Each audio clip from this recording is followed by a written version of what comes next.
Ano yung changes niya na nakita niya sa isa't isa?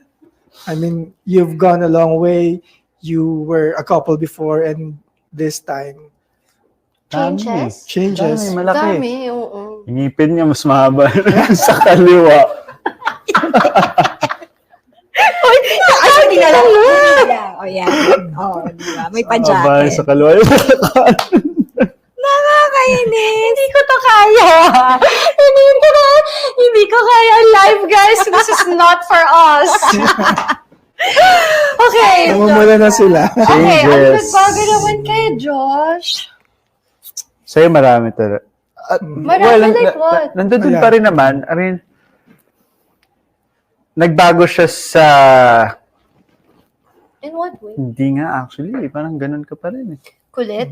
Oo, nandun pa rin yung kulit niya. Yung Okay. pagmasiyahin niya. Mm. Yung Daldal. pagpapasaya niya sa akin sa set. Naging clown yan minsan. Nagtatransform. Biglang pinapatawa ako. Yeah, actually. Yeah, tsaka sa maalaga rin siya sa akin Okay. sa set. Pati work-wise, ganun din. Or did you see any maturity pagdating sa acting? Sa trabaho, ang laki ng pinagbago niya. Mm.